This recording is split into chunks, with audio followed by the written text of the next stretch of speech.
What I talk about the most when I talk about a game, and what's the thing I'm trying to keep in mind when working on the game, is that it's a game that should bring you to certain edges where you don't usually get, and that should get you type of experiences which are not easy to come by.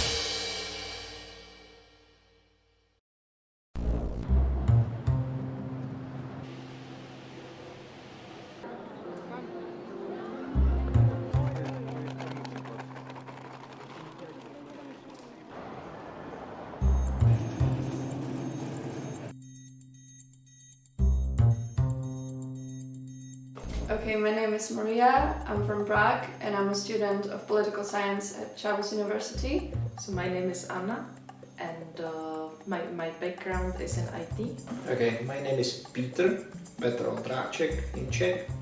I'm a game developer. Jmenuji se Karolína a pracuji na hře jako grafik a ilustrátor. Okay, I'm Elizabeth, and I'm the game psychologist in the Escape from Site 19. Okay, so my name is Julia Eleonora and I work in marketing. Já jsem Petr Pospíšil, na hře dělám grafiku. My name is Clara, I am working as an assistant. My name is Christoph and I'm really into graphic design and photo shooting, video shooting and so on. I think one of the things that I really need to see in a good team member and what I'm looking forward to is reliability and responsibility. And of course, if the person is a little bit of a geek himself, it's win-win because there's a large chance he might like the SCP Foundation files. So that's something that's quite important for me.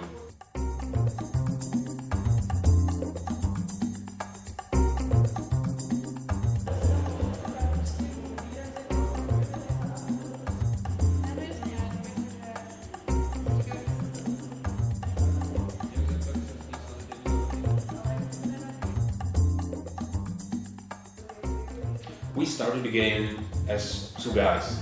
I would say the main problem was that we thought that we were going to do everything in two guys. Just no way.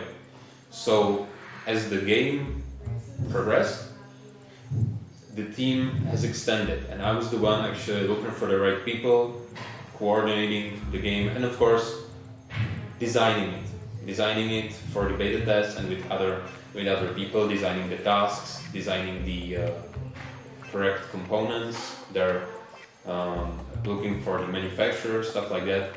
So I would say that at first I looked for the right people and now I'm collaborating with them, but my main focus is the design of the game.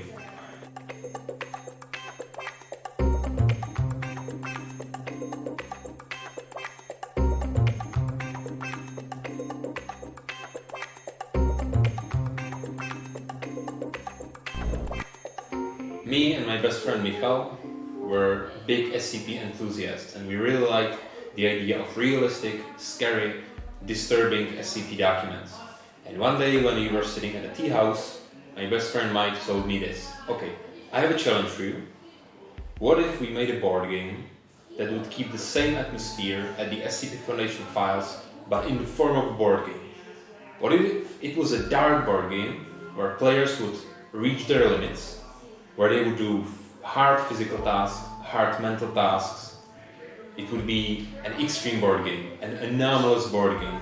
And I said, let's do exactly that. So, well, first of all, what we want to is to make ourselves differ from a party game. this we try to avoid because like mystery, thriller, and a little bit of horror and like creepy atmosphere, to our opinion, is much more interesting to overcome.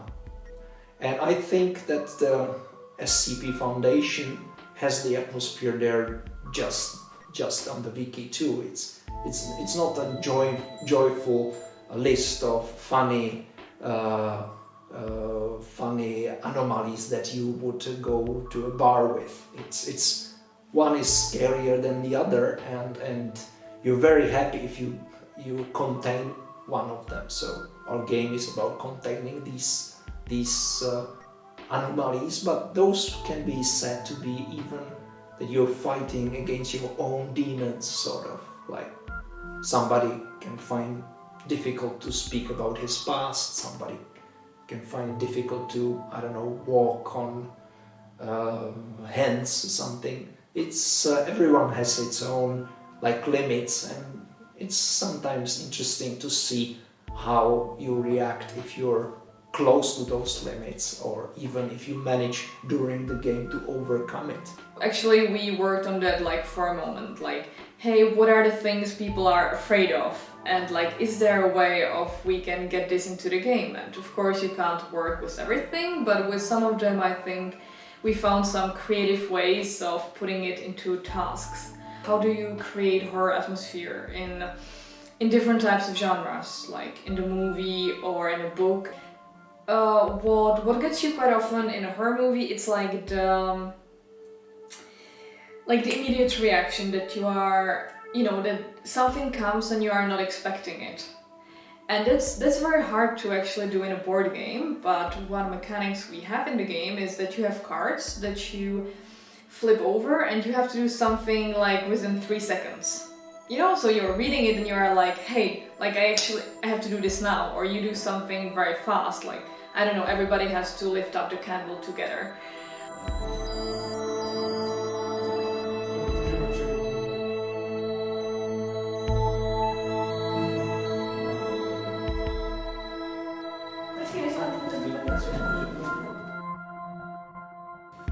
Já to mám věci.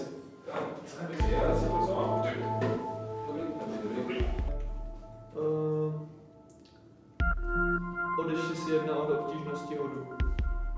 Ne, dám si přesunu. +1.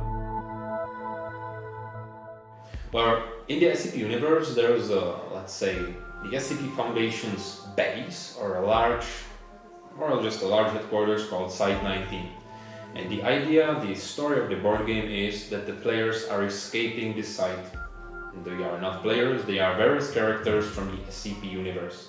So they are escaping the site that had suffered a catastrophic containment breach, and they are meeting all these SCPs on their way to the exit. So first off, the game is collaborative. It's cooperative, in regard that the players do not play against each other. There are some exceptions, of course, but the players go through the site that had suffered the containment breach, and they meet the escaped SCPs. And whenever they meet the SCP, they move for a few squares, they roll dice, they draw a card with an SCP and a task pertaining to the SCP. The task is always connected to the SCP. Let's say SCP-173, the statue, has a short story about it, a flavor text, and a task that you need to do. So for example, in this task for 173, you need to look at a point for a set amount of time without blinking. And it hurt anything. And all these other SCPs, there are over 300 in the game, are represented in this way. So the players go through easy SCPs, the safes, through Euclid SCPs, the harder ones, to Keeters, the hardest ones. And once they pass the Keeter tasks, they encounter SCP-0001, the final SCP they need to beat with the hardest task. And you can either decide to complete the task or refuse to complete it, but there's only a limited number of times that you can refuse, so you'd better make up your mind. And some of the tasks are really really either hard or uncomfortable, you simply don't know what can you expect. You need to have a certain type of mindset to play the game. Not everybody can play it. You have to sort of adapt to the game's rules and be honest when working on the tasks in the game. So we worked on the player's honesty, incentives and penalties for not being honest with the game. And of course, we worked on the role-playing aspects, because a part of the experience is you embodying the character from the Foundation verse.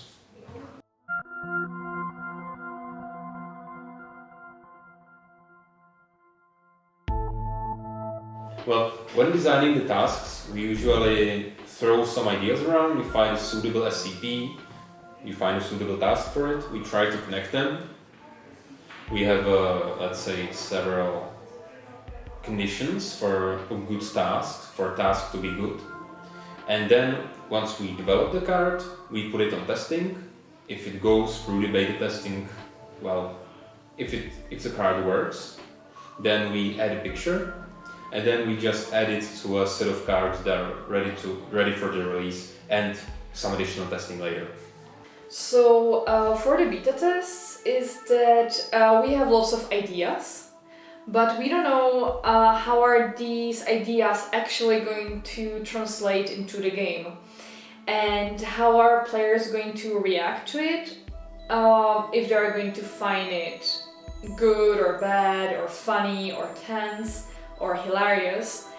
And we also don't know how the players are going to understand our ideas or the things which we are trying to say. And I think that's a very important part, because as a developer or as a designer of the game, you're already way more into the game, and you kind of know what you are thinking of. You know what the other people, the other developers, for example, what they meant when they suggested this task, or what you mean by this set of rules.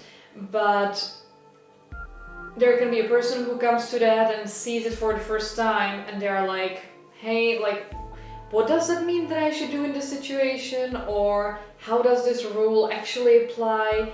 How can I do this task? And quite often they also find a way around the task or a way around the rules, so which is something which we weren't even thinking of. So that's also the purpose of the beta test, to see how that actually translates to the player. Můžeš použít ještě to, že nebudeme mít lockdown, ne? To taky no. Jo, tak to bych také slyšel. No, že nemůže použít ty karty, tahle ta karta, která chvíli musí zničit. Jo. Jako ty, co mi platí. Kvůli tomu, co ale můžete použít bílou kartu, tohle zničí.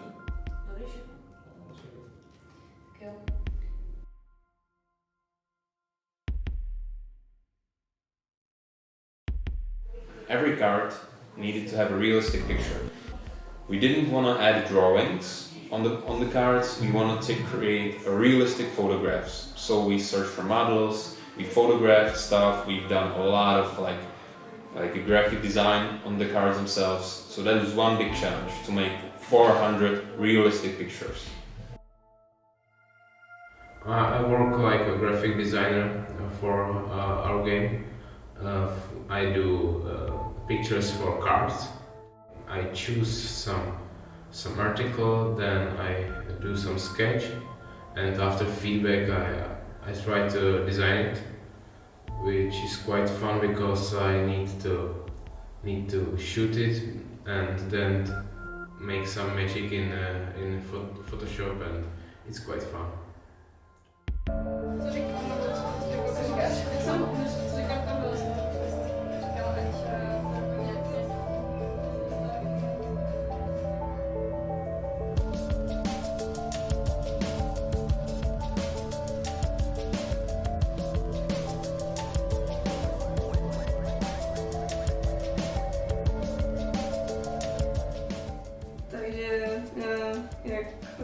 Jak tady už bylo řečeno, tak jsem ilustrátor pro hru, vlastně procházím tam celým procesem procesem výroby jednotlivých ilustrací pro ty karty, počínaje čtením, přečtu si vždycky ten konkrétní příběh, ke kterému následně vytvořím nějakou skicu, kterou pak předávám ostatním členům týmu, Kamilovi na schválení. Prochází to takovým pracovním kolečkem. Po schválení té skici se schání fotky, fotí se a sestavuje se vlastně už ta finální ilustrace v počítači, která následně zase projde schvalovacím procesem, poté teda je zpracována na kartu.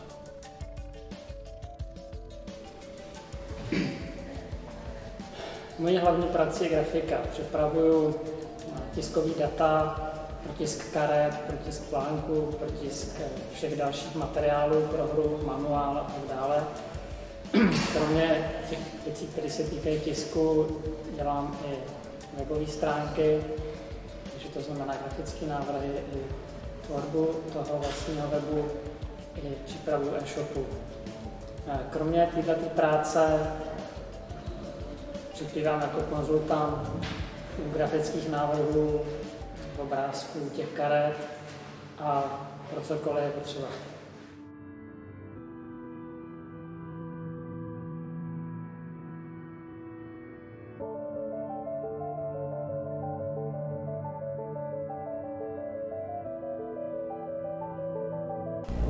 I wouldn't say something was really easy, because all the things that we've done at first seemed hard, but through trial and error we have managed to make an easier or more like a routine kind of job.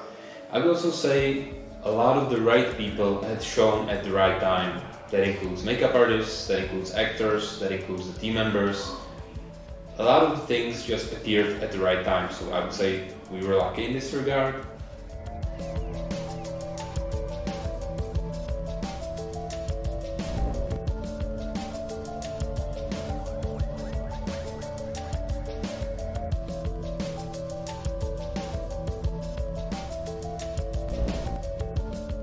I would say they have largely remained the same, because the game can't really change from its concept, and we didn't want it to. And we want to make a good board game. Not only an unusual board game which we would play with friends, not only an obscure board game that wouldn't work, but mainly a good board game that would provide the experience that we wanted to create for the players when we began. Yeah, basically, I think that the word comfortable is key for the game, because it's about getting you out of your comfort zone all the time. This game is an anomaly between other board games. If you're not afraid of it, it will provide for you all kinds of experiences. And no matter what you think, it will get you. And what's the best thing? You don't know what's waiting around the corner. You never know.